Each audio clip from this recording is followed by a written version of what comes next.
I appreciate y'all being here. Just want to start by just saying how proud I am of our players. Once again, just going back and having a chance to watch the film and grade it all, and just the fight and just the toughness and the grit to be able to stay the course, even though we got behind.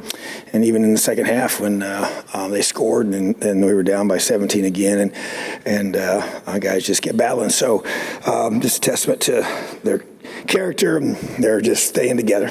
And tough physical conditions with the weather, and very tough football team that I respect for them and how hard their kids play and the talent that they have. So just really want to kind of mention a few guys. We had some players of the game that we want to recognize. Offensively, Sean Shivers and Luke Haggard. Thought Luke played his best game since he's been here. Sean obviously had a big run for us, but just the whole offense not turning the ball over. Dexter Williams just protecting the football, running the football well. Obviously Sean went over 100 yards, Dexter went over 100 yards and ran for about 260. And offensive line play was huge, and just a testament to those guys and Coach Bell and what he did with our staff there to get those guys ready. And then defensively, recognized four guys as players of the game. Fitzy playing his first game of linebacker, 14 tackles, tackle for loss, unbelievable. Tied T. Gray Scales for that, which is just amazing because there's lack of practice reps at that position. Really has been minimal, and just playing football, eyes right, great tackler. Just really impressed with him. John Haynes thought he played his best game since he's been here. James Head, he blocked the field goal there in overtime, and then Monster just played tough and physical, and just really proud of him and the way he led our secondary because by moving Fitzy to linebacker, really needed him to step up verbally in the back end to be able to run things. And so those four guys were our players of the game on defense. And then Jalen Lucas and Noah Pierre, to the two special teams players of the game. I mean, what can you say about Jalen? The only player in the country to have two kickoff returns for touchdowns this season. And the whole unit, we call that unit the house call unit, and those guys all did a great job. And Noah Pierre, just phenomenal play on special teams. Cover, caused a fumble. We didn't get it, but we caused a fumble on one of our punts. And kickoff coverage is phenomenal. And I'll also say this, Sean Shivers covered 6 kicks. Matter of fact, he covered the very kick after he ran him. We actually took him out, and he said, no, I'm not coming out. And he wanted to stay on that. He just knew how important these guys buy in. Also, Aaron Casey, just this whole week, missed really much the whole week with an injury, didn't get to practice hardly at all, and but played his tail off. So just a lot of guys. Cam Jones right now is a tremendous leader on the sideline, locker room. Didn't play in the game, but man, just huge value to our team. And I could go on and on and on about the guys. So just really proud of them. And the scouts of the week as well in their preparation. Wish they could have been in the locker room with us. We actually did some pictures here afterwards with those guys so they could be a part of it with this platoon. But Max Williams and Brady Simmons, offensive scouts of the week. And then we had Mitchell Evans, Liam Zacchiel, and Drew Pierce, defensive scouts of the week. And then special team scouts, Will Johnson and Liam Zacchiel. So guys continue to just give us tremendous effort. And I've said this, our teams continue to practice hard. Didn't always show up on game day. Finally did. Their perseverance and toughness and fight showed up. We had 3 fourth-down stops by our defense. Those don't count as takeaways, but they really are. And just huge momentum shifters. Just the one takeaway gave us 3 points, which was the difference in the game. So total team effort, total team win. Just proud of our guys and just staying together and continue to fight. Obviously, this week is a tremendous challenge and opportunity to play the Boilermakers here at home for the Old Oaken Bucket. Just unbelievable passion for this game from our fan base and from our team and our players, and know that Purdue's a really good football team. A lot of respect for Coach Brom and what he's doing there and how their team plays. And so they've got a lot of talented football players in all 3 phases, and really have to come together and play our best football one last time here at home. So got a great group of seniors that I love and respect. A lot of guys here played a lot of football for us and want to send them out the right way. So I'm going to have to earn this one, just like you always do. But appreciate the effort this past weekend. That one's in the past now. Build off of that. Take that momentum into this week, and got to have our best week of preparation and have to play our best game collectively on Saturday. Questions? Tom, this will be, this senior group in particular is kind of your first group in a way. It's a lot of guys that signed after you got the job or were part of your first recruiting class, guys obviously like Bryant or Devon that have stuck around. Cam, I know he hasn't been playing, but have stuck around kind of basically the maximum time. I mean, just what is Saturday going to be like for you? And with the small number of guys like Taiwan that in theory could have another year, when do you kind of initiate the conversation for them? Because I imagine at the same time guys will want to look at the NFL or maybe just to feel like they played a lot of football. Yeah, so first of all, just the senior class, yeah, it's a special group. Like you said, there's some 6-year guys in there that have been here a long, long time. Came in with the first class that was here that we recruited that whole year. Just all the effort they've given us. They've been a part of the breakthrough in 19 and 20, and they persevered through a tough year last year, and then this year's been challenging as well. And so a special group of guys that I have a lot of respect for, tremendous love for, and it's going to be an emotional day, to be honest. But at the same time, we work together, fight together, cry together, laugh together, and I want us to have one awesome finish to this group of guys' time together here at Memorial Stadium. So couldn't have a better opportunity than to play in your rival game at home with a group of seniors that have come here to create change and have been a part of that change and want to finish off the right way, and the chance to win both of our trophy games would be huge. So a lot of emotion there. And then the guys, like you mentioned, that have to make decisions, we'll kind of do it like we usually do. They'll have a chance to hear from the NFL scouts and how they view them, get their evaluation from them, and then we'll sit down with their families and talk that decision through. A little bit different this year. The NCAA has given us, it's actually a dead week. Usually we would be out recruiting the Sunday morning right after we play the game on Saturday, and now that week is dead. And for the purpose of being able to be with you guys, so we'll meet with all the players, so it won't be as urgent as far as meeting with them right away that first thing in the morning. So, but like we did last year, but at the same time, it'll all happen that next week and have a chance to sit down with families and talk it through. So, but like I said, don't have the same number of guys in that situation, but do have a few. And so we always just want to make sure they know we want to help them to make the best decision for themselves and make sure they have all the information that they need. And then they, as a family, have to make that call, and then we'll support them either way. During the 7-game losing streak, you guys were in 4 of those games, either leading, tied, or trailing by 7 or fewer heading into the fourth quarter. Same situation this week, this past week. How important was it for them to just get the win to change the attitude in the building for this coming week? Oh, yeah. I think you can't even state how critical that was and how big it is for us. Because you keep talking about it. You've asked me fair questions about how do you turn it, how do you get a different result? And I think the answer is you stay the course, and you continue to look for ways to find, different ways of doing things, which we've done, and to get a different result. But you got to experience it. You can sit here and talk about it. You got to finally, make those plays, because it comes down to it. You got to make critical plays in those moments at the end. And we went through today and just highlighted those critical plays, whether it's special teams. I mean, if you talk about the Jalen Lucas kickoff return, I mean, they had just taken the lead. Again, that was kind of we just shouldn't have given up that run the way we did anyway. So it happened, and then what are you going to do? And so that unit made a game-changing play, and then we had some key fourth down stops, and offense takes the ball and goes down, scores, and Sean Shivers pops that long run. So just all those things combined, it was guys making plays in those moments. You can talk about overtime, the emotions of that, and then coming down and getting that touchdown, and then getting a 2-point conversion was massive for the psyche of our defense taking the field and just knowing, hey, we just gotta get one more stop. And it comes down to fourth down, and then Noah makes a great play in the end zone. So just players in those moments rising up and making critical plays, whether it's on offense, defense, or special teams. And even you take for granted the field goal, the 40-yard field goal that Charles Campbell kicks, after we get the takeaway, that ends up being a game changer. You don't go to overtime if you don't have that field goal. So every phase of the game came together, and that's how you got to win those close games. And we've unfortunately, had our fair share of frustrations not finishing games out this season. And to be that close is just, kind of sickening, because you got a good football team that just needs to, keep fighting together, get a few more guys back and each week and try to get one more guy have a chance to make a play that provides a difference in the game. So fortunately, we were able to do that. We feel very blessed, and man, it's a great feeling to be able to know that these guys stuck together. Because you know what, in that environment on the road, the weather the way it was, being down by the way we were at halftime, and then even in the middle of the fourth or third quarter, man, what character and resilience that these guys showed. So really proud of them. Tom, the transfer portal and college football, quote-unquote, free agency has changed everything so much that really your conversations next week are with your roster top to bottom and such.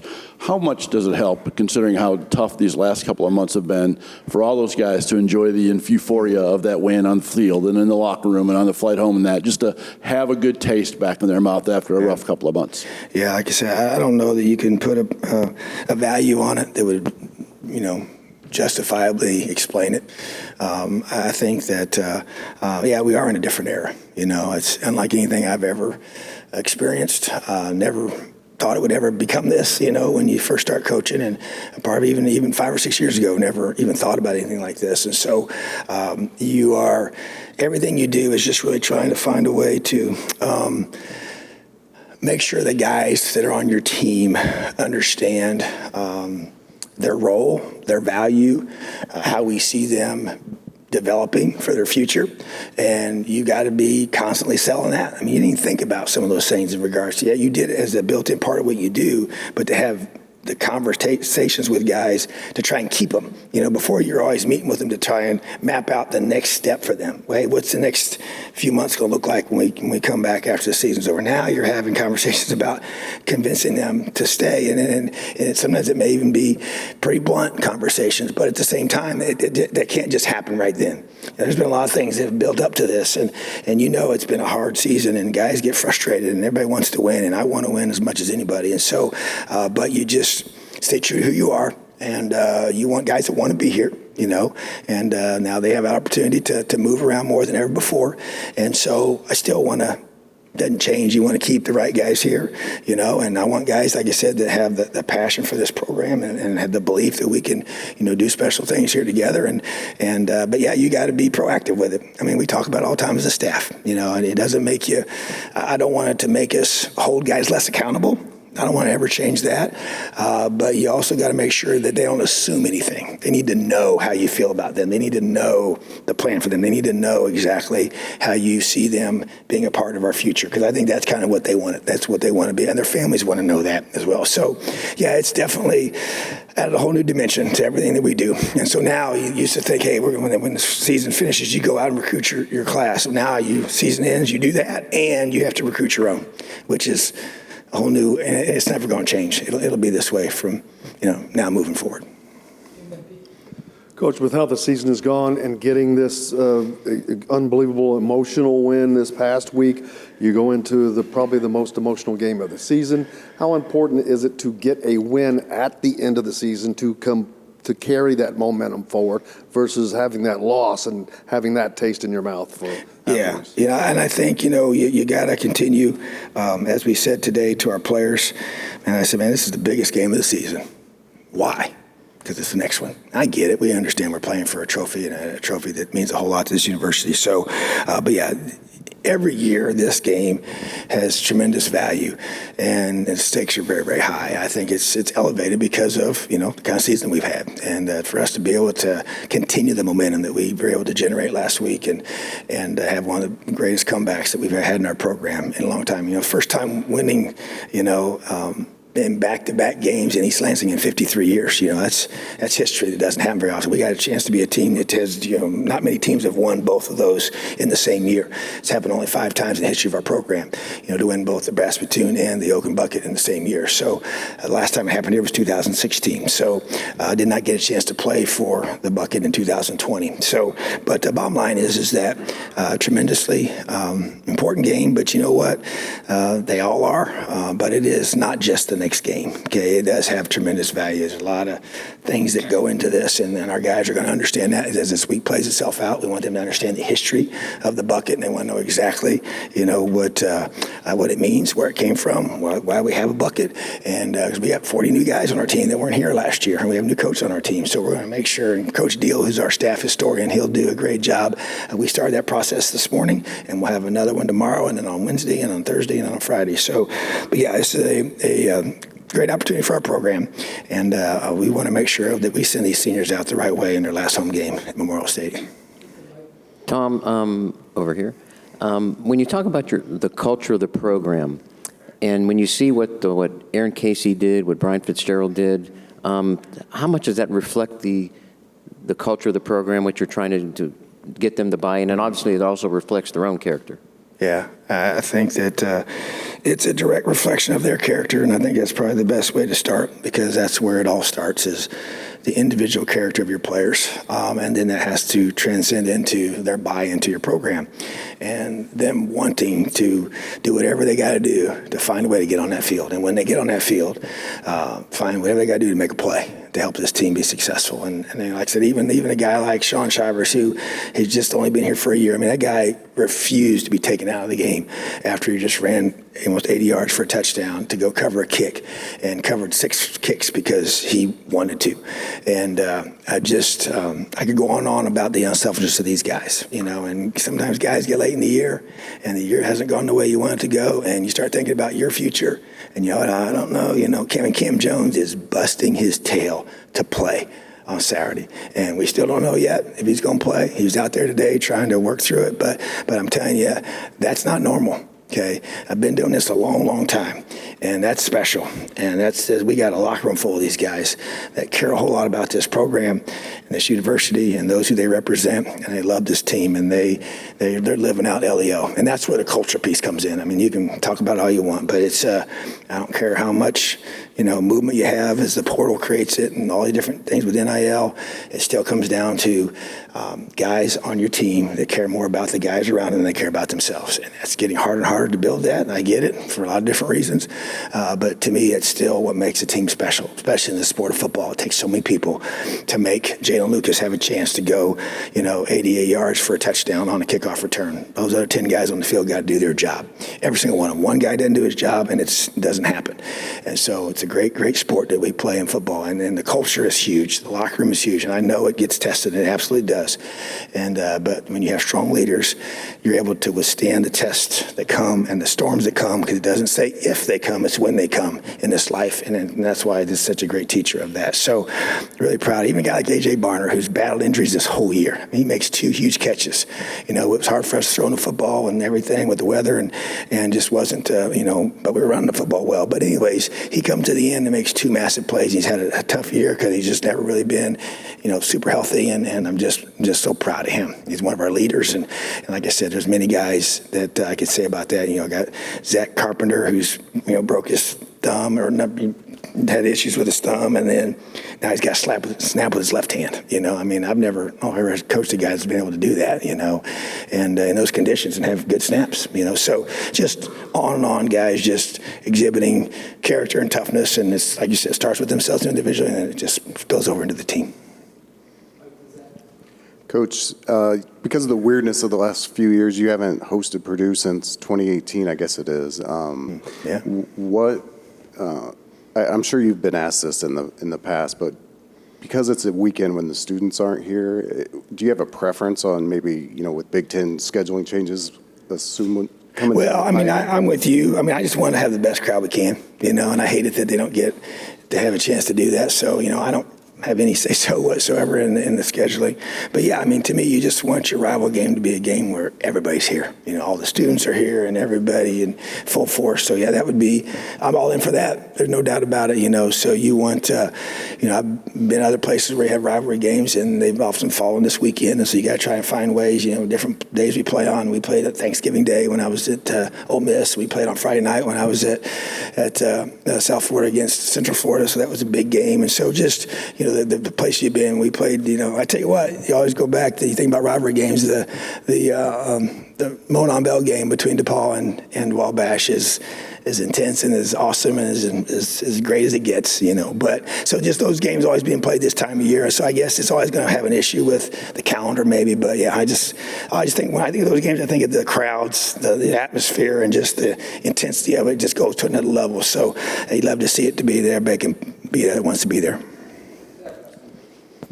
I guess it feels like we've asked you a lot about just kind of your team. What are your impressions of Purdue in particular? I think they're pretty banged up. They've got some guys who are confirmed out for the season, a couple guys like Maccabee who may play, may not play. Just what are your kind of early sort of thoughts on Purdue? Well, they got one of the best quarterbacks in the country. So when you have that, you got a chance to be really, really good. So I think their defense has gotten better. I think their O-line's better. They do run the football way more effectively than they've ran it recently. They got receivers got 93 catches, over 1,000 yards. He's impressive. Really good tight end.